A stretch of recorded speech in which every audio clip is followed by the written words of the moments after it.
দুনিয়া ছেড়ে যাবার সময় কেউ আমার আপনার কবরে আপন হবে না। ওই কবরে যিনি আমার আপন হবেন তিনি হলেন শাহে মদিনা। ঠিক না বেঠিক? বন্ধুরা আমার, বাবাজিরা গো, কবরের মধ্যে যখন তাদেরকে পাঠানো হইব, কবরের মধ্যে যখন পাঠানো হইব, তখন ভাইয়ার আমার তিনটা প্রশ্নের একটা প্রশ্ন হবে আমার নবীজিরে নিয়া। নবীজিকে ওই কবরের মধ্যে সশরীরে আইনা হাজির করা হইব। এই বিশ্বাস আপনাদের আছে না নাই? কিছু কিছু মৌলবী সাহেবরা বলে কবরে নাকি নবীজির ছবি আইনা হাজির করা হইব। আবার ওই মৌলবী সাহেবরাই ফতোয়া দেয় ছবি তোলা বেদাত। ঠিক কিনা কম? এখন যখন দেখছে যে ধামা চাপা দেওয়া যাবে না, তখন কয় না, রওজা শরীফের সাথে তার কবরের একটা সুড়ঙ্গ করা হবে, কবর থেকে রওজা শরীফের সুড়ঙ্গের মাধ্যমে নবীরে দেখানো হইব। এরপরও বিশ্বাস করে না যে কবরে আমার নবী হাজির হতে পারে। আপনাদের এই বিশ্বাস আছে না নাই? আমার নবী কবরে আসতে পারে কি পারে না? এই জন্য পারেন। আমার নবীর উপাধি হলো রহমাতাল লিল আলামিন। আলাম হচ্ছে এক বচন, তার বহু বচন হচ্ছে আলামিন। আলামের বহু বচন আলামিন। আলাম দ্বারা একটা জগৎরে বোঝানো হয়, আর আলামিন দ্বারা আল্লাহর কুল কায়নাতকে বোঝানো হয়। বন্ধু,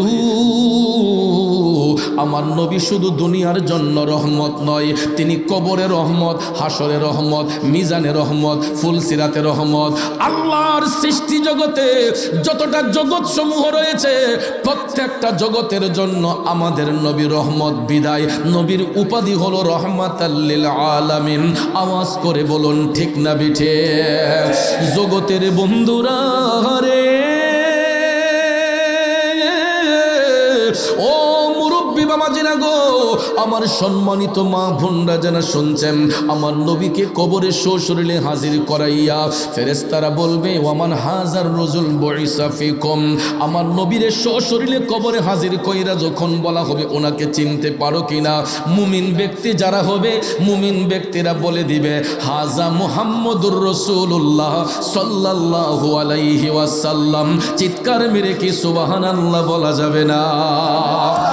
কারণ নবী ছাড়া ওই কবরে নাই রে বান্ধব নাই, নবী ছাড়া ওই কবরে নাই রে বান্ধব নাই।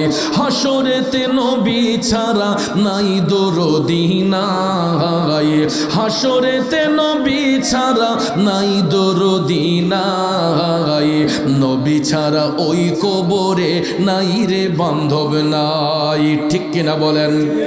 বান্দার জন্য রহমত আমার নবী মুহাম্মদ। দুজাহানে আর কি আছে মোদেরই সম্পদ। ঠিক না বিঠিক? এ বন্ধুরা আমার, বাবাজিরা, স্ত্রী বলেন, সন্তান বলেন, বন্ধু বলেন, বান্ধব বলেন, এইগুলা তো শুধু দুনিয়ার জন্য। কবরে কেউ কারো আপন হবে না, হবে না। কবরের মধ্যে যিনি আমার আপনার আপন হবেন তিনি হলেন শাহে মদিনা। আওয়াজ করে বলুন ঠিক না বিঠিক? আজকে দেখবেন মাহফিল চলতেছে, কেউ জান্নাতের বাগানে বসে আছে, কেউ রাস্তা দিয়ে হাঁটতেছে, কেউ দোকানপাটে বসে আছে, বন্ধু বান্ধব মিলে আড্ডা মারতেছে। আপনারা বলুন তো, মৃত্যুর ফেরেশতা মালাকুল মউত আজরাইল যেই কোনো মুহূর্তে আমার আপনার জান কবজ করতে পারে কি পারে না? এই জন্য কবি বলেছেন, আজরাইল আসিয়া প্রাণ করিব হরণ। হাই গো, আজরাইল আসিয়া প্রাণ করিব হরণ। ওরে নিজ গুণে সাহেব আল্লাহ করবানি বারণ। আমার উপায় কি তখন আমার আল্লাহ নিরঞ্জন। না জানি কি হালে আমার হইব মরণ। ঠিক না বিঠিক? বন্ধুরে, ও কুরের পারের বাবাজিরা গো, এই যে নবীর বাগানে বসলাম, এখানে আমার আপনার মরণ হতে পারে কি পারে না? রাস্তা দিয়ে হাঁটতেছি, মরণ হতে পারে কি পারে না? দোকানপাটে বসে আছি, মরণ হতে পারে কি পারে না? যেই কোনো মুহূর্তে, যেই কোনো সিচুয়েশনে মৃত্যুর ফেরেশতা মালাকুল মউত আজরাইল আমার আপনার সামনে হাজির হইতে পারে। এই জন্য ভাইয়েরা আমার বলেন, আজরাইল যদি আসে কারো অনুমতির প্রয়োজন লাগবে। অথচ আমরা যখন বাউন্ডারি বন্ধ করে ফেলি, গেটটা বন্ধ করে ফেলি, দরজাটা যখন বন্ধ করে ফেলি, বাহির থেকে একটা লোক যদি ঘরের ভিতর ঢুকতে চায়, দেখবেন কলিং বেলে টিপ দেয়। কলিং বেলে কাজ না করলে দরজার মধ্যে নক করে, নক করার পরে যদি না খোলা হয় জোরে জোরে ডাকে, ভিতরে কেউ আসেননি, দরজাটা খুলেন। কিন্তু মৃত্যুর ফেরেশতা মালাকুল মউত আজরাইল যখন আসবে, কেউ কি দরজা খুলে দিতে হবে, জানালা খুলে দিতে হবে? বন্ধুরা আমার, বাবাজিরা গো, মৃত্যুর ফেরেশতা মালাকুল মউত আজরাইল যে কোনো মুহূর্তে আমার আপনার সামনে হাজির হইতে পারে রে বন্ধু। এই জন্য বাজান, অনেক বাবারা হয়তো স্বপ্নে দেখে আমার সন্তান আমারে কাফন দাফন করব, কিন্তু আব্বা আপনার এই ধারণাটা একেবারে ভুল। শুধু সন্তানের কাঁধেই পিতার লাশ বহন করা হয় না, অনেক সময় পিতার কাঁধেও সন্তানের লাশ বহন করতে হয়। একটা বাস্তব সত্য কথা শুনেন, আমি গত শবে বরাতের রাতে আমার মসজিদে এশারের নামাজ পড়ে যখন আলোচনা করতেছি, হঠাৎ করে দেখি আমার ডাইনে বামে দুইজন ভদ্রলোক টপ টপ করে চোখের পানি ছেড়ে কান্না করতেছে। আমার অত্যন্ত দরদ লেগে গেছে। আমি নামাজটা শেষ করে বললাম, এইভাবে কানলেন কেন? কই হুজুর, আমার ছেলেটারে আমি নিজের হাতে কবরের মধ্যে শোয়াইছি। শুধু সন্তানে পিতাকে কবরে শোয়াই না, অনেক পিতা আছে নিজের হাতে সন্তানরে কবরের মধ্যে শোয়াই।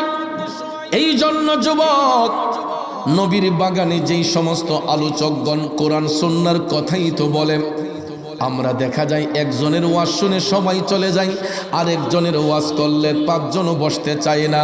কিন্তু বাজান, দিন থেকে শেষ পর্যন্ত, সন্ধ্যা থেকে শেষ রাত পর্যন্ত যত আলোচকগণ কথা বলবে, সবাই কিন্তু কোরআন সুন্নাহর কথাই বলেন, ঠিক কিনা বলেন? আর এই মাহফিল তো কোনো সাধারণ মাহফিল না, আজকের এই মাহফিলটা হলো কবরবাসীর স্মরণের মাহফিল, ঠিক কিনা বলেন?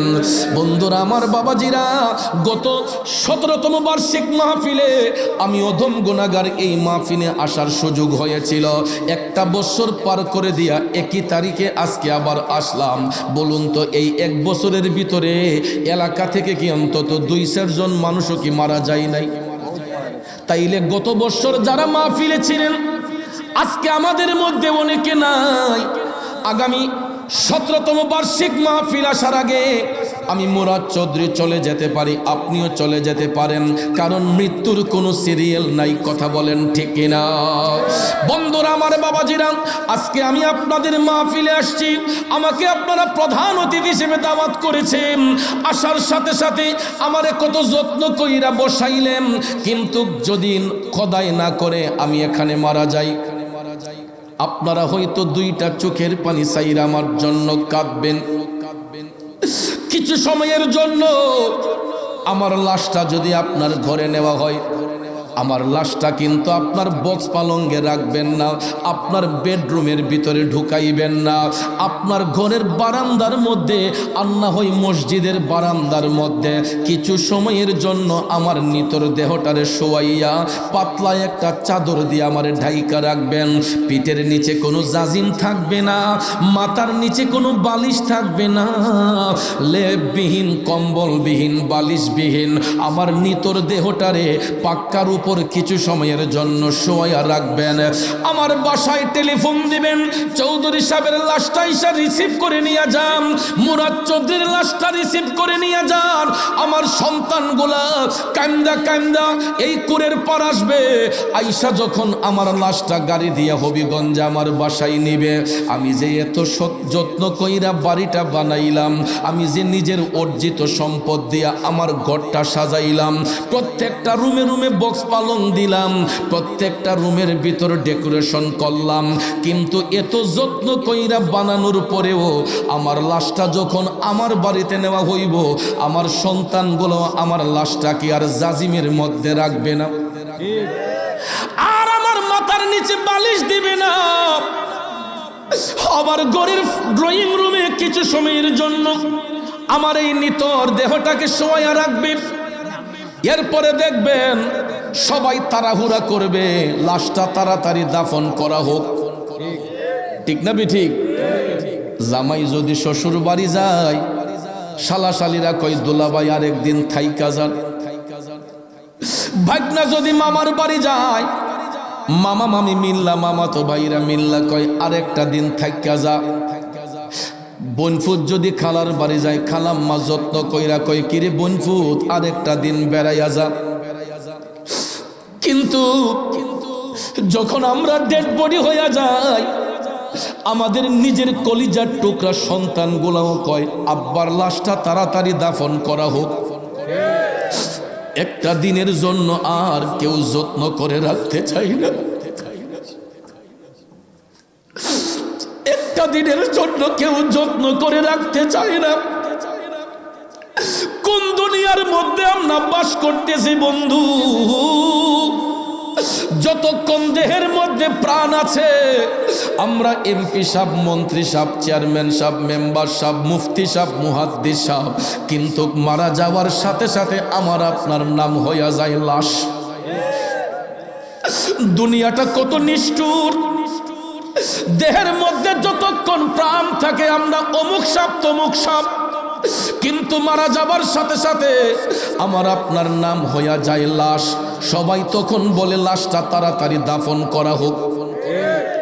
আজকে শিল্পপতি মারা গেলেও লাশ, মধ্যবিত্ত মারা গেলেও লাশ, গরিব মানুষটা রাস্তার ভিখারিও যদি মারা যায় তার নামও লাশ।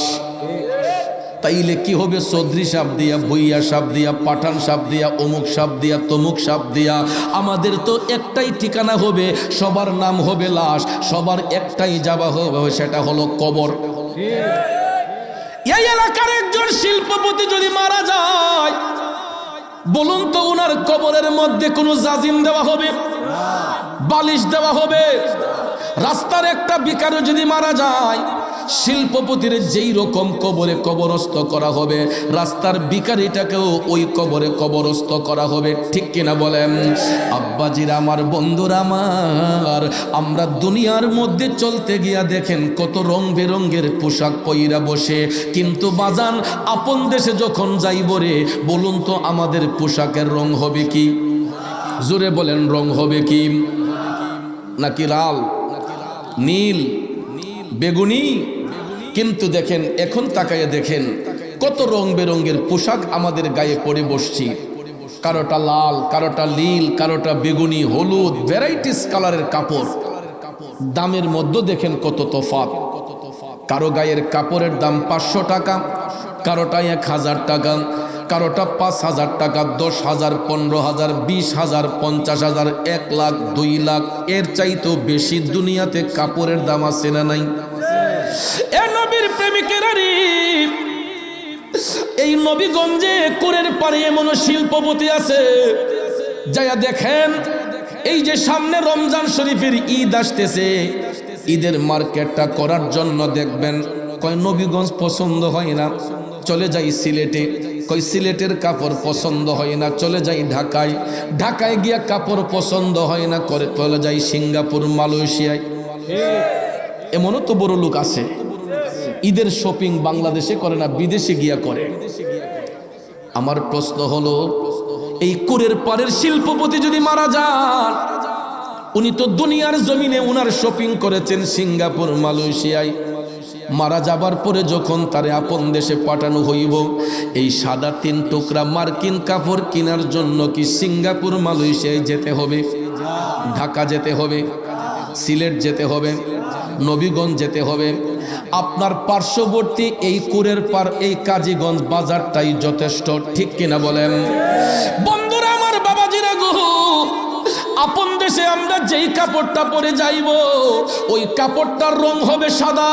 এখন কোন বাবার সন্তান যদি বলে আমার বাবা তো শিল্পপতি, আমার বাবা তো সমাজপতি, আমার আব্বার একটু রঙিন কাপড় দিয়া দিমু, হইবনি? পুরুষ ব্যক্তি মারা গেলে কাপড় হবে কয় টুকরা? মহিলা যদি মারা যায় কাপড় হবে কয় টুকরা? মহিলাদের বেলায় 5 টুকরা সাদা মার্কিন কাপড়, পুরুষের বেলায় 3 টুকরা সাদা মার্কিন কাপড়। একুরের পানির বন্ধুরা আমার বাবাজিরা, দুনিয়ার কাপড়গুলাতে দেখেন কত রঙের সেলাই আছে, সাইডে সেলাই, লম্বা সেলাই, বাঁকা সেলাই। একটু যদি সেলাইটা মজবুত না হয়, আমরা দেখবেন টেইলার সাবরে আমরা বকাবকি করি, এই মেয়া এই দিকে লুজ হইছে, এই দিকে টাইট হইছে। কিন্তু বাজান, আমরা যেই দিন শেষ বিদায় নিব গো, আমাদের গায়ের মধ্যে যেই পোশাকটা জড়ানো হইব, ওই পোশাকের মধ্যে কোনো সেলাই থাকবে? সেলাইবিহীন 3 টুকরা সাদা মার্কিন কাপড়, ধনী বলেন গরিব বলেন সবার গায়ের মধ্যে পরানো হইব। একটা বাস্তব সত্য কথা কি জানেননি? গত মাসখানেক আগে আমার একটা ধর্মবোন মারা গেছে। আমারে ওসিয়ত কইরা গেছিল যে আমি মারা গেলে আমার বাইরে দিয়া জানাজাটা দেওয়াইও। সত্যি সত্যি আমি যখন জানাজা দিতে গেলাম, জানাজাটা দিয়া বোনটারে দাফন করলাম, ভাবলাম যে একটু মার সাথে দেখা করে আসি। আমি যখন বাড়ির ভিতরে গেলাম, মা আমার জড়াইয়া দইরা কান্দে, কই বাজার, আমার মেয়ের পিছনে 2 থেকে 2.5 কোটি টাকা খরচ করছি। আমার মেয়ের চিকিৎসার জন্য 2 থেকে 2.5 কোটি টাকা খরচ করেছি। বাজান রে, একটু দেখা যা। স্টিলের আলমারিটা খুইলা আমার কয় ফুট দেখ, আমার মেয়ের কত দামি দামি শাড়িগুলা এখন এখানে পড়ে আছে। আজকে আমার মেয়ের কবর দেশে পাঠাইছি মাত্র 2200 টাকার কাপড় দিয়া। কয় টাকা? মাত্র 2200 টাকার কাপড় দিয়া। যদি এখানে পুরুষ হইতো তাইলে 2 টুকরা কাপড় কম লাগতো, দামও কমে যেত। মহিলা বিদায় 5টা টুকরা কাপড়, এই জন্য 2200। পুরুষ যদি হইতো 2 টুকরা কাপড় কম লাগতো, দামটাও কমে যাইতো। এ বন্ধুরা আমার বাবাজিরা, তাইলে কি হবে হারাম খাইয়া, কি হবে জুলুম কইরা, কি হবে নির্যাতন কইরা? কবি বলেছেন, মনরে মরণ কথা কর স্মরণ, স্ত্রী পুত্র কেউ নয় আপন, ধনরত্ন সবই অকারণ মনরে। ও ভাই তুই মরিলে, তুই মরিলে সঙ্গের সাথী হইবে না একজন, সেগেন কইরে পাগল মন, একবার ভাবলে না রে তোর হইব রে মরণ। ঠিক কিনা বলেন? বন্ধু রে বন্ধু, আমি যে নিজের অর্জিত সম্পদ দিয়া ঘরটা বানাইলাম, খাট বানাইলাম, পালং বানাইলাম, আমার দেহটাকে আর খাটের মধ্যে রাখা হইব না, পাক্কার উপরে শুয়ে রাইখা সন্তানগুলাও বলবে যে তাড়াতাড়ি আব্বার লাশটা দাফন করা হোক।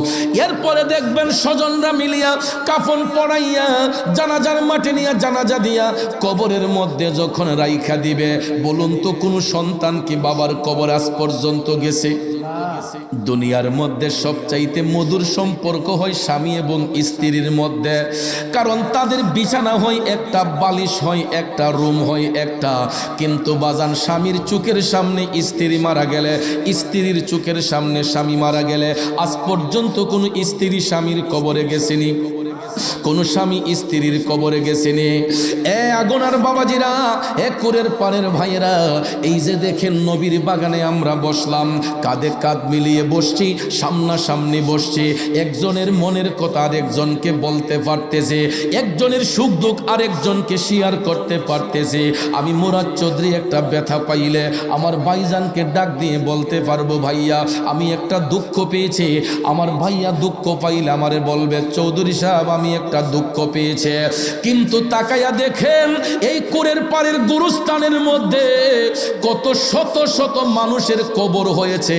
কবরগুলা যদিও পাশাপাশি, কারো কবরের সাথে কারো কবরের কোনো সম্পর্ক আছে? কারো কবরের সাথে কারো কবরের সম্পর্ক নাই। স্বামী মারা গেলে স্বামীর কবরে স্বামী, স্ত্রী মারা গেলে স্ত্রীর কবরে স্ত্রী। কারণ কবর হবে যার যার, ওই কবরে যিনি আমার আপনার আপন হবেন তিনি হলেন রহমাতাল লিল আলামিন। কথা বলেন ঠিক না বেঠে? এই জন্য আশেক কয়, প্রেমিক কয়, নবী নবী কইরা আমার মরণ যেন হয় গো, নবী নবী কইরা আমার মরণ যেন হয়। ভাইরে ওই মরণে পাইব শান্তি, ওই মরণে পাইব শান্তি, থাকবে না রে ভয়। নবী নবী কইরা আমার মরণ যেন হয় গো, নবী নবী কইরা আমার মরণ যেন হয়। আরে ওই মরণে পাইব শান্তি, ওই মরণে পাইব শান্তি, থাকবে না রে ভয়। নবী নবী কইরা আমার মরণ যেন হয় গো, নবী নবী কইরা আমার মরণ যেন হয়। আমার নবীর মোহব্বত অন্তরে নিয়ে যদি মারাও যাই, আমাদের কবর আরাম হবে না আযাব হবে? কবরটা কি আরামের হবে না আযাবের হবে? দেখেন মুমিন ব্যক্তিরা আমার নবী নবী কইয়া কান্নার কারণে এরা কবরে যাওয়ার পরে যখন বলা হবে ওমান হাজার রজুল বইসা ফিকুম, তখন মুমিন ব্যক্তিরা বলে দিবে হাজা মুহাম্মদুর রাসূলুল্লাহ সাল্লাল্লাহু আলাইহি ওয়াসাল্লাম। যখন নবীর পরিচয় দিয়া দিবে মুনকার নাকির ফেরেশতা চলে যায়। আমার নবী বলেন আল্লাহ তাআলা তখন আরেক দল রহমতের ফেরেশতা কবরের মধ্যে পাঠায়। ওই রহমতের ফেরেশতারা আইসা মুমিন ব্যক্তিদের কবরটা আর 3.5 হাত রাখে না। নবী বলছেন ওই মুমিন ব্যক্তিদের কবরগুলোকে 70 গজ প্রসারিত কইরা এক একটা মুমিনের কবরকে এক একটা নূরের মহল বানায়া দেওয়া হয়।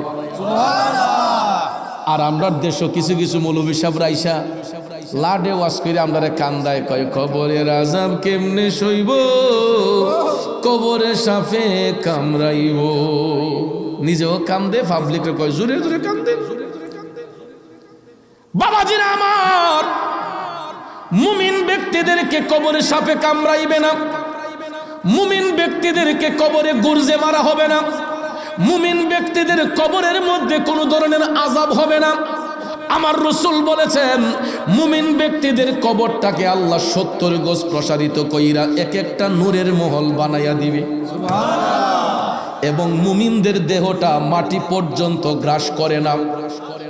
লক্ষ্য করে দেখবেন সোশ্যাল মিডিয়াতে মাঝে মধ্যে দেখা যায় কিছু কিছু মানুষ মারা যাবার পরে 10 বছর 20 বছর 30 বছর পরে কবরের মাটি যখন সরে দেখা যায় যেমনের দেহ এমনি আছে। আছে না? পৃথিবীর ইতিহাসে এমন বহু ঘটনা আছে, লাশ যখন কবরের মধ্যে পাওয়া গেছে দেখা যায় যেমনের দেহ এমনি আছে, অনেক মৃতদেহের কাফনটা পর্যন্ত কালো হয় নাই। এটা মুমিনদের লক্ষণ। এটা আমার মুখের কথা, আপনার মুখের কথা নয়। আমার রাসূল বলেছেন মুমিন ব্যক্তিদেরকে মাটিতে দাফন করার পরে মাটি পর্যন্ত তাদের দেহকে খায় না, বরঞ্চ মুমিনদের কবরটা নূরের মহল হইয়া যায়। আযাব হবে ওই সমস্ত ব্যক্তিদের কবরে যারা বেঈমান, যারা মুনাফিক, যারা জাহান্নামী। এদের সম্পর্কে আমার নবী কামলিওয়ালা বলছেন, খারাপ লাগতেছে বলমুনি? আমার নবী কামলিওয়ালা বলছেন জাহান্নামী ব্যক্তিগুলা, মুনাফিক বেঈমানগুলা, এরা যখন মৃত্যুর বিছানায় শুইবে মৃত্যুর ফেরেশতা আজরাইল তাদের প্রাণটা কাড়ার জন্য আসবে। আমার নবী বলছেন আজরাইল তখন বিদ্রুপের মতো একটা চেহারা নিয়ে ভয়ঙ্কর একটা রূপ নিয়ে আসবে। আর ওই আজরাইলের ভয়ঙ্কর রূপটা দেখার সঙ্গে সঙ্গে জাহান্নামী ব্যক্তিদের মধ্যে একটা হাঁপানি রোগের মতো শুরু হইয়া যাবে, যেটারে আমরা সরকাত বলি। আপনারা কিতা কইন? সরকাত কইন নেই? নবীগঞ্জের বাসায় তো সরকাতই কইন। তখন দেখবেন মানুষের জুড়ে জুড়ে একটা হাঁপানি হয়, তখন আমরা বলি যে না তাইনের টাইম শেষ। ঠিক না ঠিক? ওই মুহূর্তে দেখবেন সরকার যখন শুরু হয় ছেলে মেয়েকে খবর দেওয়া হয়। মেয়ে যদি স্বামীর বাড়ি থাকে তাকে টেলিফোন দেওয়া হয় যে তোর আব্বার শরীর ভালো না, তাড়াতাড়ি বাড়িতে আয়। ছেলে যদি সিলেট থাকে, ঢাকা থাকে, টেলিফোন দিয়ে বলা হয়, রে তোর বাপের শরীর ভালো না, তাড়াতাড়ি বাড়িতে আয়। খবর পাইয়া দেখবেন দৌড়াইয়া তাড়াহুড়া করে সন্তানগুলা বাড়িতে চলে আসে। আসার পরে বাবার পাশে যখন সবাই বসে, চতুর্দিকে বেষ্টন করে বসে, তখন দেখবেন অনয় বিনয় করে সন্তানগুলা ডাকে, আব্বা আমার চিনচিননি, আমি আপনার ছেলে অমুক। মেয়েটা ডাক দিয়া কয়, আব্বা আমি আইসা গেছি গো আব্বা, আমি আপনার মেয়ে অমুক।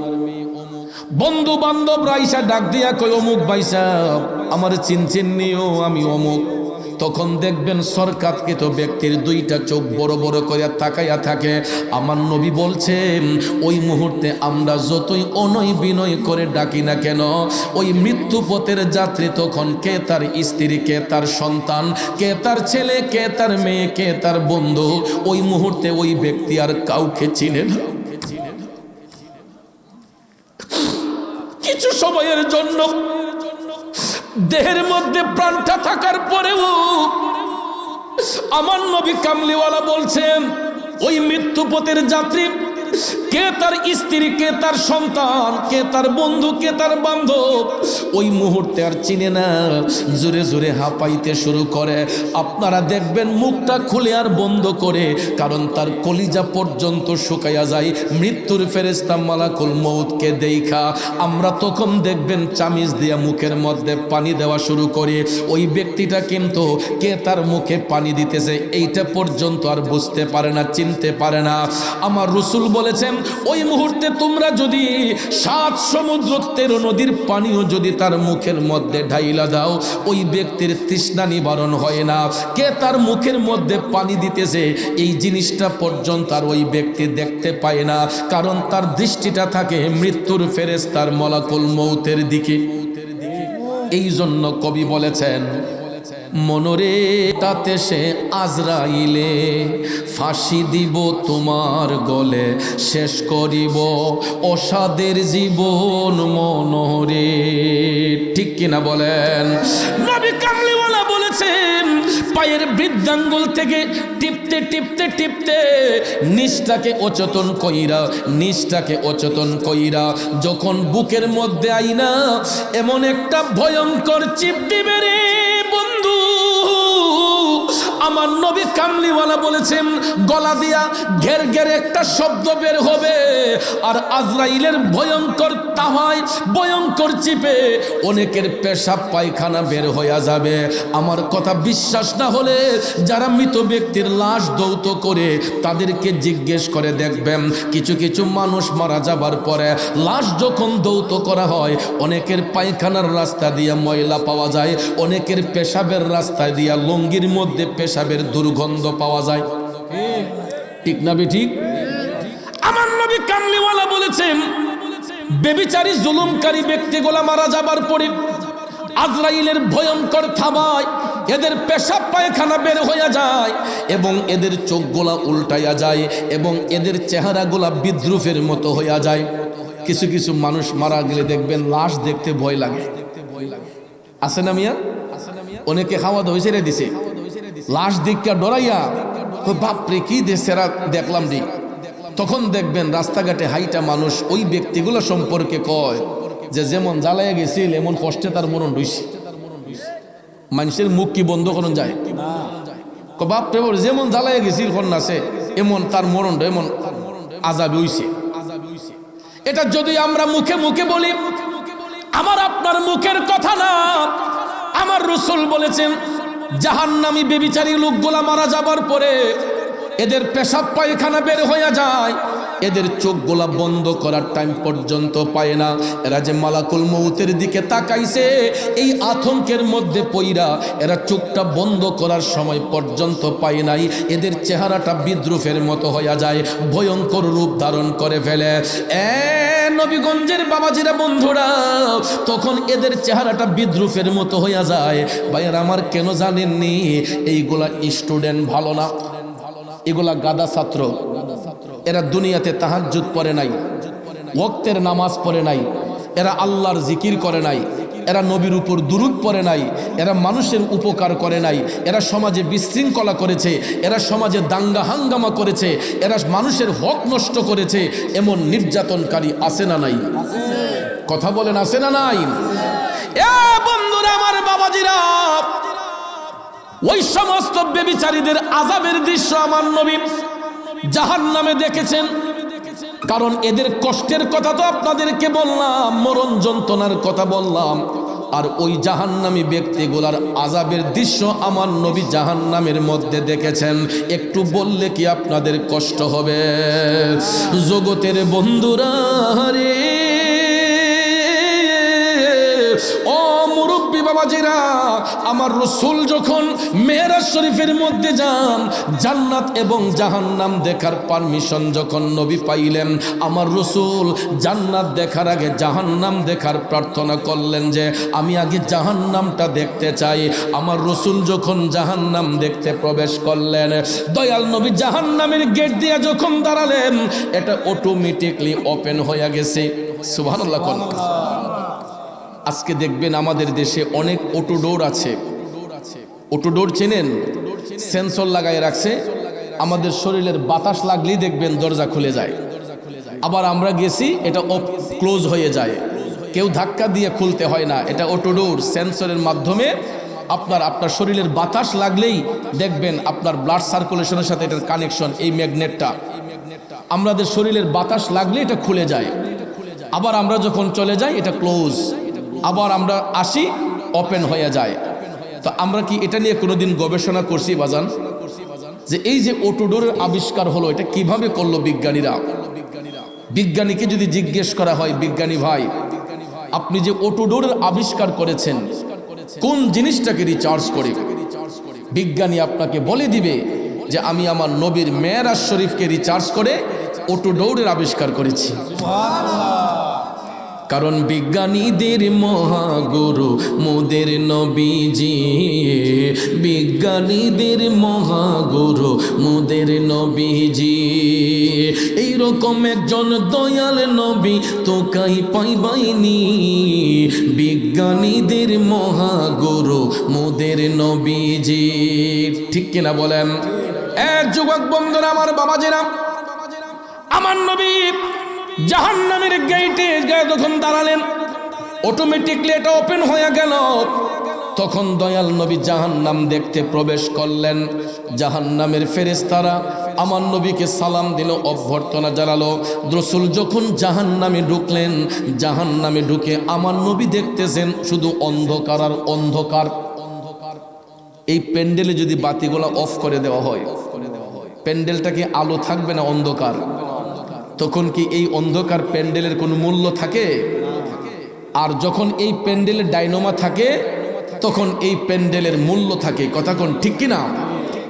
যুবক ভাইয়ের আমার, মুরব্বী বাবাজিরা আমার, জাহান্নাম দেখতে আমার নবী গেলেন। যায়া দেখতেছেন জাহান্নামটা খুবই অন্ধকার, জাহান্নামটা খুবই অন্ধকার। হঠাৎ করে আমার নবী অন্ধকার দৃষ্টির মধ্যে অন্ধকারের মধ্যে গিয়া দেখতেছেন কিছু কিছু লোক দেখা যায়, এরা নিজের শরীরের গোশতগুলা নিজে চাবায়া চাবায়া খায়। নাউজুবিল্লাহ, কি বলবেন না?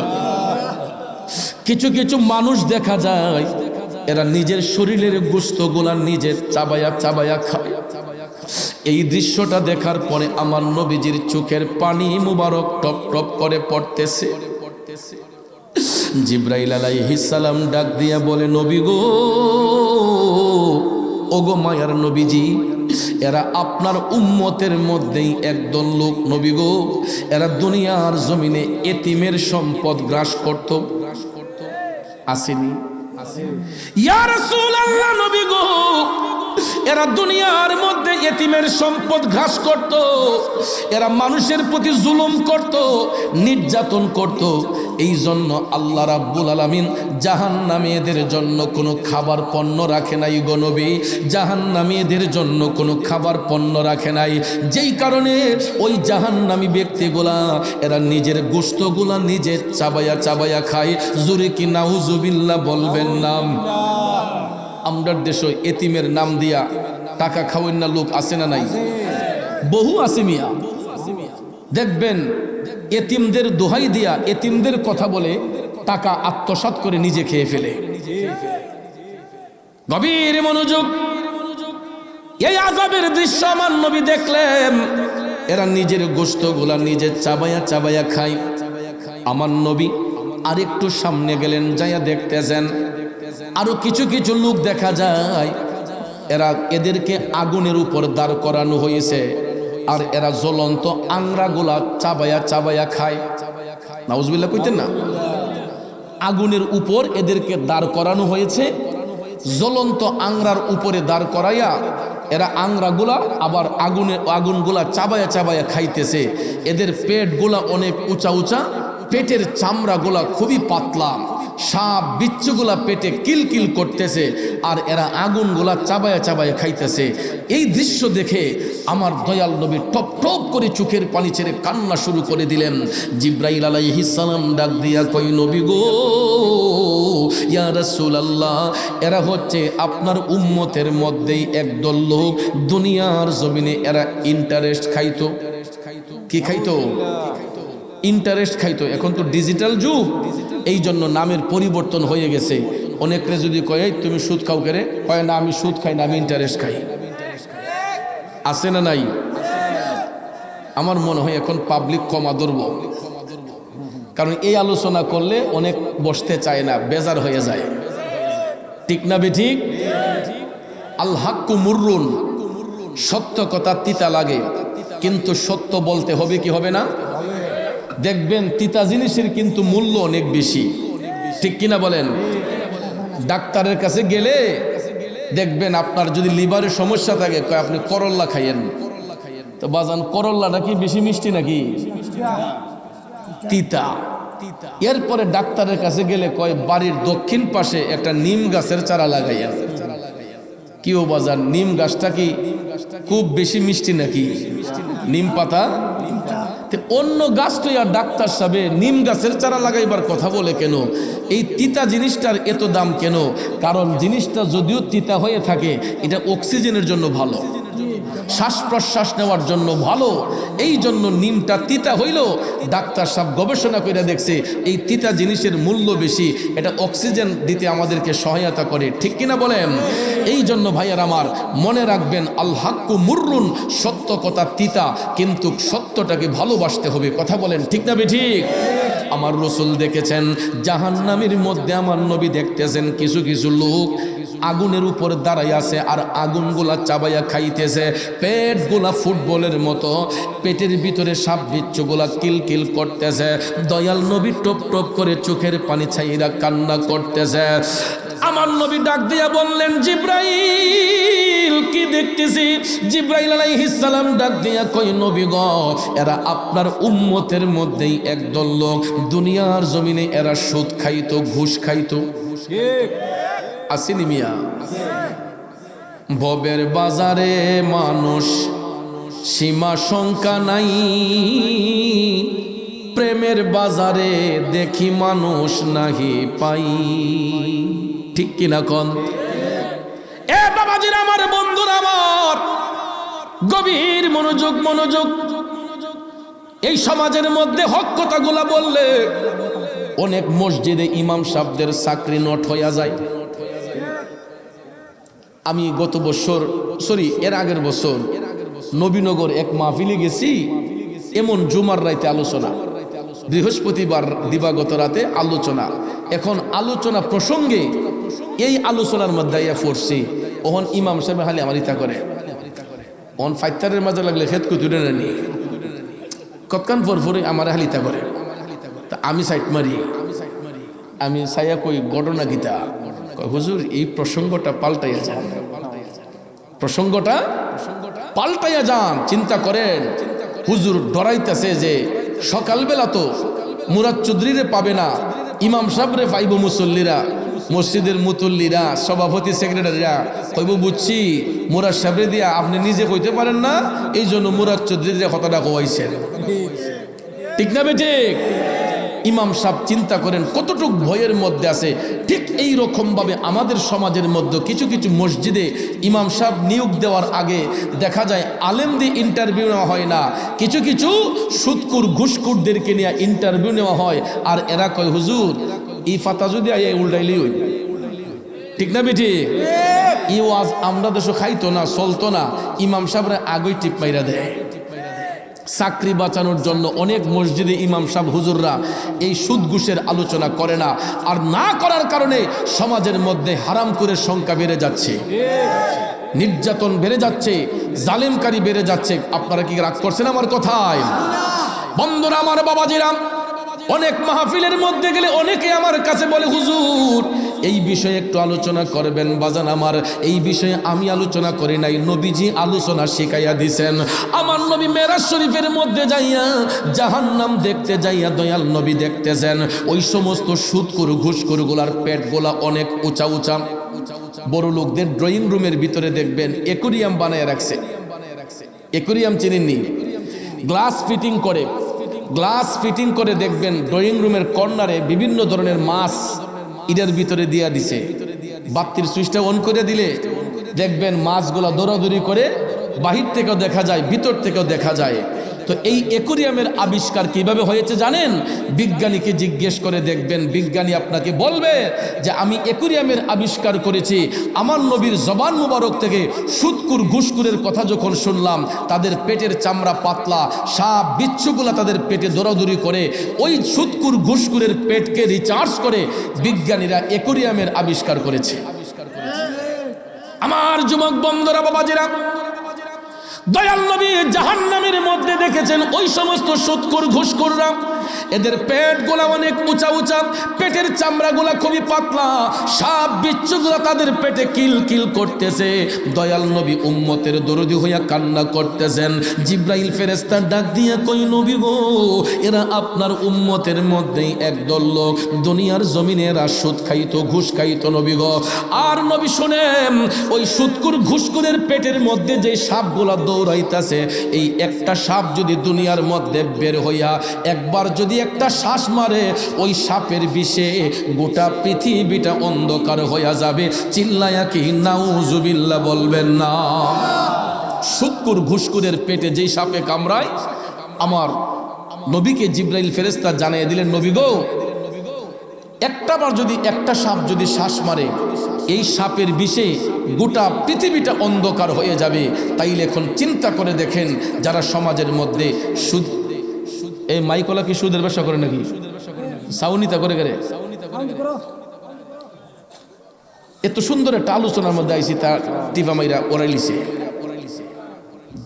একটু দুরূদ শরীফ পড়েন, আল্লাহুম্মা সাল্লি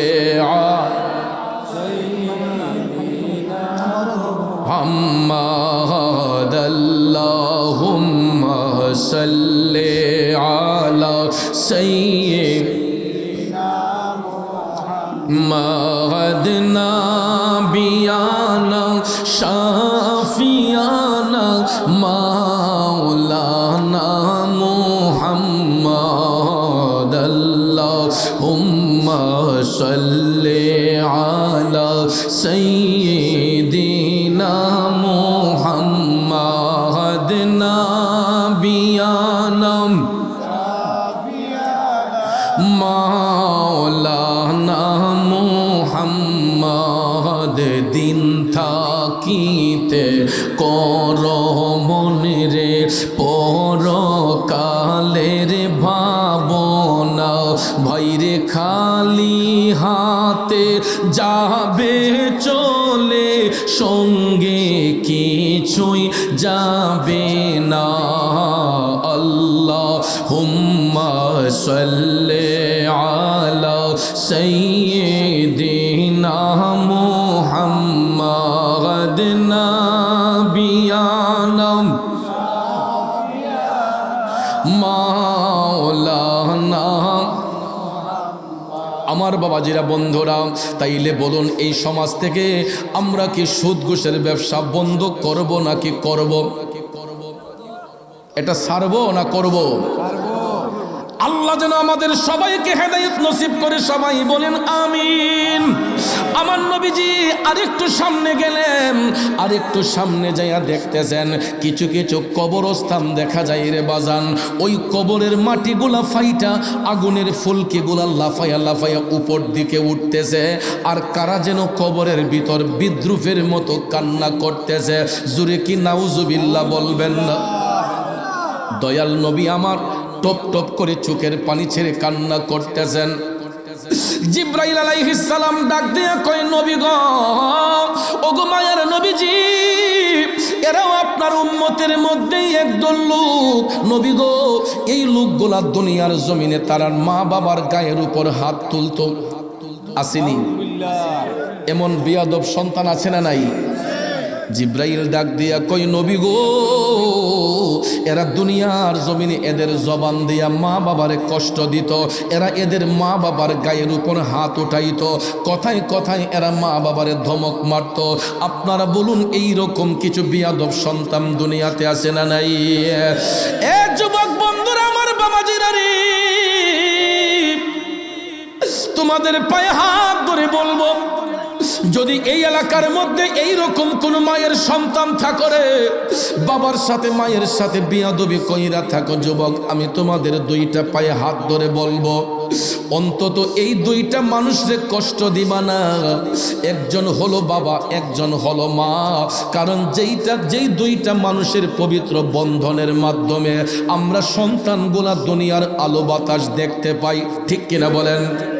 এই জন্য কবি বলেছেন, মা বিনে বান্ধব নাই রে, মা বিনে বান্ধব নাই রে, এই যে সোনার দুনিয়ায়, ভেবে দেখো কি করছো এই মায়ের লাগিয়া, ভেবে দেখো কি করছো এই মায়ের লাগিয়া। বন্ধু, ও যুবক ভাইয়েরা রে, একটা সন্তানের এই পৃথিবীতে দুইটা আপন বন্ধু আছে, একজন হলো বাবা, একজন হলো মা। এই দুইটা বন্ধু কোনোদিন সন্তানের শত্রু হয় না। যার ঘরের মধ্যে মা আছে, বাবা আছে, এদের মাথার উপরে বিরাট বড় একটা ছায়া আছে। যেই ঘরের মধ্যে মা বাপ আছে, দেখবেন ইনকামিং সোর্স যদি কমও হয়, বাচ্চাগুলার কোনো টেনশন হয় না। খাবার দাবার আসবে কোত্থেকে, সংসারটা চলবে কিভাবে, দেখবেন ওই বাবা যেই কোনোভাবেই হোক তার বাচ্চাদের ভরণ পোষণ করে, বিবি বাচ্চার ভরণ পোষণ করে। দুইটা তিনটা চারটা সন্তান একই পরিবারে, এদের পড়াশোনার খরচ জোগাতে মা বাবা হিমশিমে পড়ে যায়, আছে না? অনেক সময় বেতন দিতে পারে না, পরীক্ষার ফিস দিতে পারে না। এরপরও দেখবেন বাচ্চার মুখের দিকে তাকাইয়া বাবা অন্যজনের কাছ থেকে টাকা হাওলাত কইরা হইল, কই ফুত তুই পড়ালেখা কর, আমি আছি, ঠিক না ঠিক? এই বাবাটারে যেই সন্তান কষ্ট দিবে, আপনারা বলুন তার কি ভবিষ্যৎ সুন্দর হয়? যুবক বন্ধুরা, আমার বাবাজিরা, আমি দেখেছি নিজের চোখে, প্রায় সময় মাহফিল থেকে যাবার পথে রাত যখন 2টা হয়, 2:30 হয়, অনেক সময় দেখি কিছু কিছু টর্চ লাইটের আলো দেখা যায়। গাড়িটা নিয়ে যখন সামনে যাই, তখন দেখি 4-5 জন লোক জাল কান্দে লইয়া এরা হাঁটতেছে। জিজ্ঞেস করলাম, কি ব্যাপার ভাই, এত রাত্রে জাল নিয়ে কোথায় যান? এই মাঘ মাসে শীতের মধ্যে, এই পৌষ মাসে শীতের মধ্যে, মাঘ মাসে শীতের মধ্যে জাল নিয়ে আপনি কোথায় যান? তখন ওই ভাইগুলা ডাক দিয়া কয়, হুজুর, আমরা এই জাল দিয়া পুকুরে মাছ ধরি। চিন্তা করেন, এই শীতের রাতে আমি আপনি ঠান্ডা পানিতে হাত দিলে আমাদের শরীর ঝাড়া মেরে ওঠে। কিছু কিছু বাবা আছে, বাচ্চাদের রিজিকের ব্যবস্থা করার জন্য এরা দেখবেন এই পৌষ মাস, মাঘ মায়া শীতের মধ্যে পুকুরের মধ্যে নাইমা সাঁতরাইয়া সাঁতরাইয়া দেখবেন জাল টাইনা মাছ ধরে। আমি মাঝে মধ্যে পুকুর পাড়ে দাঁড়াইয়া যখন দেখি গো, এই শীতের মধ্যে কতক বাবাগুলা জাল পুকুরের মধ্যে ফালাইয়া পুকুরে সাঁতরাইয়া মাছ ধরে। আমি জিজ্ঞেস করলাম, ভাইয়া আপনি এই যে জাল টান দিলেন আপনার ভাগে কত টাকা পড়ছে? এই এত শীতের রাতে এত কষ্ট করার পরেও আমাকে উত্তরে বলে, হুজুর কোনোদিন 800 টাকা, কোনোদিন 1000 টাকা টান পিছে। কই হুজুর কোনোদিন ভাগে 800 পরে, কোনোদিন 1000 পরে। জিজ্ঞেস করলাম যে এই 1000 টাকা দিয়ে কি করবেন? কই বিবি বাচ্চা আছে না, বিবি বাচ্চা আছে না। রাতের বেলা পুকুরে জাল দিয়ে মাছ ধরি, সকালবেলা দেখবেন ওই টাকাগুলা দিয়া বাজারের মধ্যে যাইয়া তৈরি তরকারি কিনে, তেল কিনে, পেঁয়াজ কিনে, আরো আসবাবপত্র কিনিয়া বাড়িতে আইনা একটা বড় মাছের মাথা বাবার মনে চাইলো মুখে দেয় না, একটা মুরগের রান মুখে দিতে চাইলো বাবা মা দেয় না। কয় আমার ছেলের পাতে দাও, আমার মেয়ের পাতে দাও, ঠিক না বেঠি? নিজে না খাইয়া, নিজের মুখে খাবার না দিয়া এই সমাজের মা বাবাগুলা সন্তানদেরকে খাওয়ায়। সবচেয়ে বড় কষ্ট হলো আমরা যখন দুনিয়াতে ভূমিষ্ঠ হইলাম ওই মুহূর্তে তো আমাদেরকে ব্যাকআপ দেওয়ার মতো অন্য কেউ ছিল না। এই মায়ের কোলের সন্তানটা মায়ের কোলে প্রস্রাব করে দিয়েছে, পায়খানা করে দিয়েছে। বলুন তো অন্য ঘরের লোক কি আমার আপনার পেশাব পায়খানা পরিষ্কার করছে? মা কোমরের নিচে হাত দিয়া যখন দেখছে বাচ্চা পেশাব করেছে, পায়খানা করেছে, ওই মা নরম বিছানাটা ছেড়ে দিয়া, নরম বিছানাটা ছেড়ে দিয়া মা লাফ দিয়া উঠা গেছে।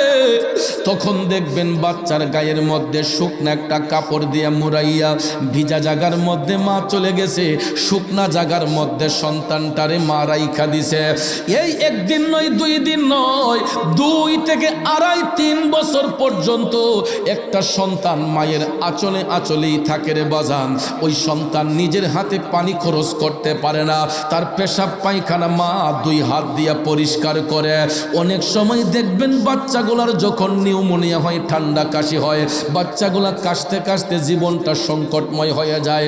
ওই মাগুলা দেখবেন রাতের ঘুম হারাম করে দিয়া আল্লাহরে ডাক দিয়া কয়, আল্লাহ আমি মারে নিয়ে যাও, আমার সন্তানটারে সুস্থ করে দাও। কইনি মিয়া? হাতে পায়ে তেল মাইখা মায় দিল শক্ত করি, প্রসাব পায়খানায় আমি মায়ের কোলে করি। তবু না আমার রাগ হইল, ভিজল গুয়ে মুতে, আমার শুকনায় রাখিয়া মাই থাকে ভিজাতে। আরে অসুখ হইলে দেখি চাইয়া আমার মাই রইছে বিছানায় বইয়া রে, বলে আমায় আল্লাহ যাও গো লইয়া সন্তানের নিও না। দুঃখের দরদি আমার জনম দুঃখী মা, গর্ভধারিণী মা, জনম দুঃখিনী মা, দুঃখের দরদি আমার জনম দুঃখী মা। বন্ধুরা আমার, বাবাজিরা, যেই মা নিজের মুখের খাবার আমাদের জন্য রেখে দেয়, যেই মা আমার আপনার পেশাব পায়খানা পরিষ্কার করলো, ওই বড় হইয়া যদি সন্তান যদি ওই মারে কষ্ট দেয়, ওই মারে আঘাত দেয়, আমার আল্লাহর আরশটা তখন থরথর কইরা কাইপা উঠে। জুরে জুরে কন্যা আল্লাহু আকবার। এই জন্য কবি বলেছেন, ওরে পৃথিবীতে মায়ের মতো আপন কেউ হবে না, পৃথিবীতে বাবার মতো আপন কেউ হবে না। তোমরা কোনো দিনও মা বাবার মনেতে কষ্ট দিও না, তোমরা কোনো দিনও মা বাবার দিলেতে আঘাত দিও না। বন্ধু, মা বাবার কোনো সন্তানকে অন্তর দিয়া অভিশাপ দেয় না। সমাজের কোনো মা বাবা তার বাচ্চাকে অন্তর থেকে অভিশাপ দেয় না। আমার নবী বলছেন, মা বাবার মনে যেই কষ্টটা আসে অন্তর থেকে অভিশাপ দেয় না, শুধু জাস্ট বাচ্চা যে মা বাবারে আঘাত করে এই কষ্টটা যখন মা বাবার জবান দিয়ে বের হয় তখনই আল্লাহর আরশ কম্পিত হয়ে যায়।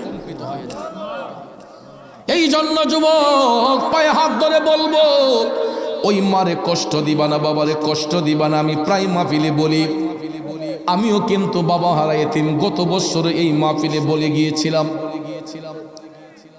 27 বছরের উপরে আমারও বাবা দুনিয়াতে নাই। আমার জীবনে একটা আফসোস কি জানেননি? যেই বয়সে আমি বাবা হারাইছি, আমার বাবার জানাজার নামাজটা আমি পড়াইতে পারি না।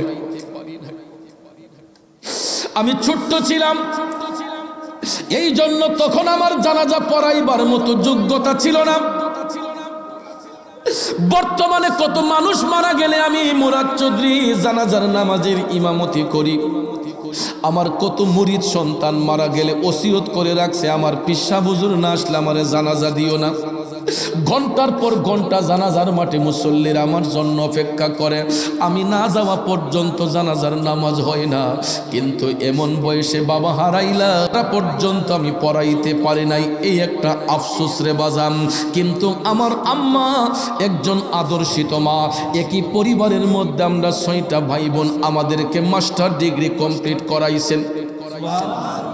একটুখানি কথা, প্রত্যেকটা মা বাবা তার বাচ্চাকে নিয়ে এরকম সুন্দর স্বপ্ন দেখে।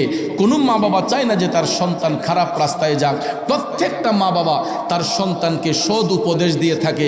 শুধু আমার মা কেন, প্রত্যেকের মা তার বাচ্চাদেরকে সৎ উপদেশ দেয়। কথা কোন ঠিক না ঠিক? কিন্তু আমরা বন্ধু বান্ধবের আড্ডায় পড়ি, খারাপ সঙ্গ নিয়া অনেক সময় দেখা যায় মার মনে কষ্ট দেই, বাবার মনে কষ্ট দেই। এই জন্য যুবক, তোমার পায়ে হাত ধরে বলে যাব, আর কোনোদিন মার মনে বাবার মনে কষ্ট দেওয়া যাবে না। কারণ পৃথিবীর মধ্যে একটা সন্তানের সবচেয়ে অমূল্য সম্পদ হলো তার মা এবং বাবা। আমি গত বছরে বলে গিয়েছিলাম, সব শূন্যস্থান পূরণ করা যায়, 2টা শূন্যস্থান কোনোদিন পূরণ করা যায় না যদি ঘরে মা না থাকে, বাবা না থাকে। এই 2টা আসনে অন্য কোনো নারী পুরুষকে বসাইলে নিজের মা বাবার মতো স্বাদ পাওয়া যায় না। কথা বলেন ঠিক না বেঠে? এই জন্য যুবক, তোমাদের পায়ে হাত রেখে বলবো রে, যেই ঘরে মা আছে বাবা আছে, মনে করবা বড় ধরনের একটা ছায়া মাথার উপর আছে। আর যারা আমার মতো বাবা হারাইছে, আপনারা এখন হারে হারে বুঝতেছেন মাথার উপর থেকে কি যে একটা ছায়া চইলা গেছে। ঠিক কিনা কোন? যেই দিন মা হারাইবেন, বাবা হারাইবেন, ওই দিন বুঝবেন তারা যে কি অমূল্য সম্পদ ছিল। আমি শবে বরাতের আলোচনায় মসজিদে যখন গেলাম, আলোচনা করতেছি, আর মানুষের কান্না, হুজুর আমার আব্বা নাই, হুজুর আমার আম্মা নাই। কারণ ওই সন্তানগুলা তো স্মৃতিগুলা ভুলে না। মা বাবার যেই স্মৃতিগুলা ছিল, বাচ্চার প্রতি মার যে দরদ ছিল, বাবার যে দরদ ছিল, ওই মা বাবা যখন দুনিয়া থেকে চলে যায়, তখন সন্তানগুলা এইগুলা ফিল করে। যত কঠিন হৃদয়ের অধিকারী হোক না কেন, মাঝে মধ্যে ফিল করে। কথা কোন ঠিক না? তাহলে আমার বিশ্বাস, এখানেও তো আমরা যারা আসছি, আমাদের অনেকের বাপ নাই, অনেকের মা নাই, আছেন না? দেখি তো ভাই, একটু কার কার মা নাই দুনিয়াতে, একটু হাত তুলেন। মা নাই কার কার? মা নাই কার কার? হাতটা নামান। এবার দেখি তো আমার মতো বাবা হারাইছেন কারা কারা? বাবা নাই কার কার? আল্লাহু আকবার, হাত নামান। অনেক মানুষ আছে বাবা নাই, আর অনেকে আছেন হাত তুলে দেখিয়েছেন মা নাই। আমি গত বছরে বলে গিয়েছিলাম, 3 কিসিমের এতিম এই সমাজের মধ্যে আছে। এক কিসিমের এতিম যার বাবা আছে মা নাই, আরেক কিসিমের এতিম যার মা আছে বাবা নাই, আর আরেক কিসিমের এতিম হইল যার ঘরে মাও নাই বাবাও নাই। এরা হলো সর্বহারা এতিম। কথা বলেন ঠিক কি না? এই জন্য ভাইয়ের আমার, এই সর্বহারা এতিম যারা আজকে মাহফিলে আসছেন, আপনাদের আফসোসের কোনো কারণ নাই। কারণ এই মাহফিল হওয়াতে আমরা যতটুক না খুশি, এলাকার কবরবাসীর রুহু আরো বেশি খুশি। সুবহানাল্লাহ বলবেন না? আর আমার নবী হাদিস শরীফের মধ্যে বলেছেন, প্রত্যেক বৃহস্পতিবার দিবাগত রাতে, জুমার রাতে আল্লাহ রাব্বুল আলামিন সমস্ত কবরবাসী রুহগুলা দুনিয়ার জমিনে অবতরণ করায়। আমরা রুহগুলা দেখি না, কিন্তু কবরবাসীর রুহ আমাদেরকে দেখতেছে। নবীজি বলছেন, এই জুমার রাতে সমস্ত মুর্দার রুহকে আল্লাহ দুনিয়ার জমিনে অবতরণ করাইয়া তাদের আপন আপন বাসগৃহে পাঠানো হয়, যে তোমাদের আওলাদরা ভালো কাজ করছে না খারাপ কাজ করছে, তোমরা দেখে আসো। তখন ওই আওলাদগুলা যখন খারাপ কাজে থাকে, এই রুহুগুলা তখন আল্লাহর কাছে লজ্জিত হইয়া যায়। এখন আমি আপনাদের কাছে জানতে চাই, এই মুহূর্তে নিজ আগনা কুরের পারের কবরবাসীর রুহু, আমরা যারা এখানে আসছি, আমাদের উপর খুশি না বেজার? কারণ একদিন আগেও হয়তো এটা কোনো জমি ছিল, খেলার মাঠ ছিল, কিন্তু এই মুহূর্তে যতটুক জায়গা দিয়ে ছামিয়ানা দিয়ে বেষ্টন করা হয়েছে এটা বেহেশতের বাগান হয়ে গেছে। ঠিক কিনা বলেন? এখানে আসার কারণে আমাদের ইজ্জত বাড়ছে না কমছে? জোরে বলেন, আমাদের ইজ্জত বাড়ছে না কমছে? আমরা ইজ্জতওয়ালা হয়ে গেছি কেন? এই সামিয়ানার কাপড় দিয়া নবীজির বেহেশতের বাগান সাজানো হয়েছে। আজকে দেখেন এই সামিয়ানার কাপড়গুলো দামি হয়ে গেছে। ঠিক কিনা? কারণ এই কাপড়গুলা দিয়া কত বিয়ের অনুষ্ঠান হয়, কত যাত্রা গান হয়, কত পালা গান হয়, তখন কি এই কাপড়ের কোনো মূল্য থাকে? কিন্তু আজকে নবীর বাগান সাজানোর কারণে কাপড়গুলো দামি হয়ে গেছে। এই মাইক ব্যবসাটা আজকে দামি হয়ে গেছে, কারণ এই মাইক ব্যবসা দিয়ে আজকে দিন থেকে এই পর্যন্ত কোরআন সুন্নাহর বয়ান হচ্ছে। কিন্তু আবার এই মাইক দিয়া কত রূপবান ফালার যাত্রা হয়, কত বাউল গানের আসর হয়, কত সভা সমিতিতে যাওয়া হয়। কথা কোন ঠিক না ঠিক? তখন কিন্তু এই সাউন্ডের কোনো মূল্য থাকে না। কিন্তু আজকে এই মাইক ব্যবসায়ী ভাইয়ের ব্যবসাটাও দামি হয়ে গেছে নবীর বাগানে আসার কারণে। ঠিক না ঠিক? এই মানুষগুলা যারা এখানে বসছেন, রাগ কইরেন না, এই মানুষগুলাই কিন্তু ঈদগার মাঠের মুসল্লি, এরা জানাজার মাঠের মুসল্লি, এরা মসজিদের মুসল্লি। আবার ওই মানুষগুলাই দেখা যায় যাত্রা গানেরও শ্রোতা হয়, ফালা গানের শ্রোতা হয়, রূপবান কমলার গানের শ্রোতা হয়। তখন কি এই মানুষগুলার ইজ্জত বাড়ে না কমে? আর এখন যে নবীর বাগানে মানুষগুলা আসছেন, মানুষগুলার ইজ্জত বাড়তেছে না কমতেছে? দুনিয়ার জমিনও বাড়তেছে, আখেরাতও বাড়তেছে, এবং কবরবাসীর রুহগুলোও তাদের উপর রাজি হয়ে গেছে। কথা কোন ঠিক কিনা? এই জন্য যুবক ভাইয়ের আমার, আজকে হয়তো অনেকের ঘরে মা নাই বাবা নাই, অনেকের হয়তো মা আছে বাবা নাই, বাবা আছে মা নাই। বন্ধুরে, এমন একটা মাসের মধ্যে আমরা জান্নাতের বাগানে বসলাম। আরবিতে এই মাসটার নাম হচ্ছে মাহে শাবান। হাদিস শরীফে আমার নবী বলেছেন, শাবানু শাহরি ওয়া রমাদানু উম্মতিহি। শাবান হলো আমি নবীর মাস, রমজান হলো আমার উম্মতের মাস। সুবহানাল্লাহ। আমার নবী বলছেন যে শাবান আমি নবীর মাস। কেন? এর আগের মাস তো সম্মানের মাস, পরের মাস তো সম্মানের মাস, মাঝখানে শাবান মাস, এটাও সম্মানিত মাসের একটি মাস। নবীজি এই মাসটাকে নিজের মাস কেন বললেন? কারণ আমার নবী উম্মতের প্রতি দয়াবান। এই মাসে এমন একটা রাত আছে যেই রাতটাকে বলা হয়েছে লাইলাতুল বারাআত, যেটা আমরা পার করে আসছি, শবে বরাতের রাত। এই রাতে অধিক হারে আল্লাহ তাআলা বান্দার গুনাহ ক্ষমা করে, এবং এই রাতে আল্লাহ প্রত্যেকটা গুরুত্বপূর্ণ কাজের ফায়সালা গ্রহণ করে। সুবহানাল্লাহ বলবেন না? তাহলে ভাইয়ার আমার, এই মাস ফজিলত আছে না নাই? রমজানের গন্ধ কিন্তু চলে আসছে। রজব মাস আসলেই রমজান শরীফের গন্ধ চলে আসে। এই যে মাহে রমজান আমাদের কাছে অতি নিকটে। অনেকে বলে যে হুজুর খালি 2 বছর গেল, রোজা দিয়েই পড়ছে। এটা আসলে আমার আপনার কথা নয়। রসুল বলেছেন, ফিতনার জামানায়, আখিরি জামানায় বছরটাকে মাসের মতো মনে হবে, মাসটাকে সপ্তাহের মতো মনে হবে, সপ্তাহকে দিনের মতো মনে হবে। খুব দ্রুত গতিতে সময়গুলো পার হইয়া যাবে। আমরা এই জামানায় এখন এসে গেছি। এই জামানার মধ্যে মুসলমানের ইমান রাখাটা, রসুল বলেছেন, এক হাতে জ্বলন্ত আগুন রাখা যত কঠিন হবে, আরেক হাতে আমার উম্মতের ইমান রাখা এর চাইতে বেশি কঠিন হবে। এই জন্য ইমানদার অনেক সেন্সিটিভ জিনিস। ইমান রাখাটা, ইমানদার সবাই হতে পারে না। সকালে ইমানদার যদি থাকে, বিকালে বেঈমান হইয়া যায়। এটা ফিতনার জামানা। এই জন্য ভাইয়ের আমার 24 আওয়ার্স রব্বুল আলামিনের কাছে অ্যাপ্লিকেশন করতে হবে, যাতে আল্লাহ রাব্বুল আলামিন আমাদের এই অ্যাপ্লিকেশনগুলো কবুল করেন। আল্লাহর কাছে তওবা করতে হবে সব সময়। 24 আওয়ার্স আল্লাহর কাছে তওবার নিয়তে তওবা করতে হবে, এবং মরণের কথা স্মরণ রাখতে হবে। আমার রসুল বলেছেন, যেই ব্যক্তি অন্তত দৈনিক 40 বার মরণের কথা স্মরণ রাখে, যে আমি মরব, এই জিনিসটা অন্তত 40 বার যদি দৈনিক স্মরণ রাখে, রসুল বলেছেন তার জবান দেয়া কোনো মানুষ কষ্ট পাবে না। ওই ব্যক্তির জবান দ্বারা কোনো মানুষ ব্যতীত হবে না। ওই ব্যক্তির দ্বারা সমাজে কোনো খারাপ কাজ হবে না। যেই ব্যক্তি অন্তত 40 বার মরণের কথা স্মরণ রাখবে, রসুল বলছেন তার মরণটাও ঈমানের সহিত হবে। আর যদি দিল পাষাণ হইয়া যায়, জাহান্নামী হইয়া যায়, তখন ভাইয়ার আমার, ওই জাহান্নামীগুলা কবরে যখন চলে যাবে, আমার রসুল বলেছেন এরা যখন ইন্টারভিউ দিতে পারবে না, মুনকার নাকির ফেরেশতা চলে যায়, আল্লাহ তাআলা ওই কবরে আযাবের ফেরেশতা পাঠায়। আর ওই ফেরেশতারা আইসা কবরের দুই পাশের মাটিরে চাপাইতে শুরু করে। চাপাইতে চাপাইতে ওই জাহান্নামী ব্যক্তিগুলার কবরে এমনভাবে মাটি দিয়ে চাপ দেওয়া হবে, তাদের ডান পাজরের হাড়গুলা বাম পাজরে যাবে, বাম পাজরের হাড় ডান পাজরে যাবে। জোরে কোন নাউজুবিল্লাহ। আমার নবী কামলিওয়ালা বলেছেন, মুরগের হাড্ডিতে কামড় দিলে যেই রকম মরমর করে ভেঙে যায়, জাহান্নামী ব্যক্তিগুলারে কবরে রাখার পরে মাটির চাপে তাদের দেহের হাড়গুলা এই রকম মরমর করে ভেঙে যায়। জুরে জুরে কোন নাউজুবিল্লাহ।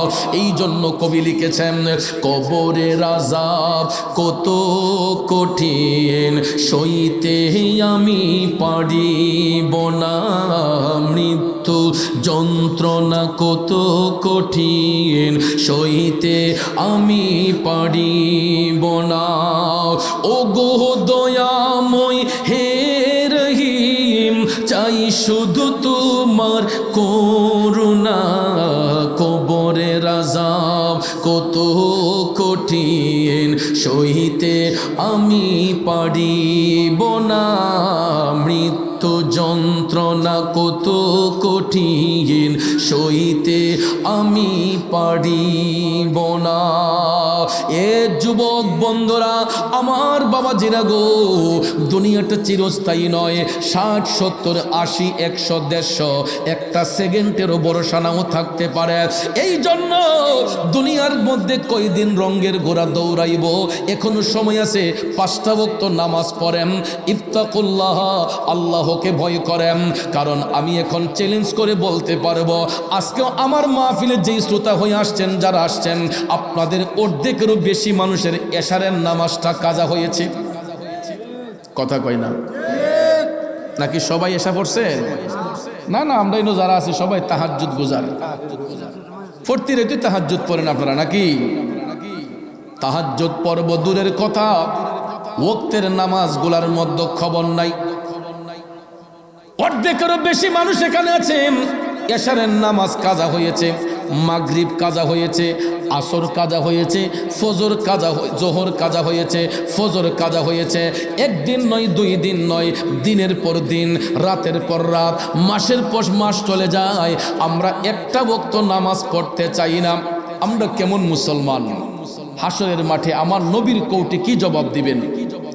এই জন্য মাহফিল শুধু শুনলে হবে না, মাহফিল শুনলে, মাহফিল শুই না আমল করতে হবে। ঠিক কিনা বলেন ভাইয়ের আমার, বন্ধুরা আমার?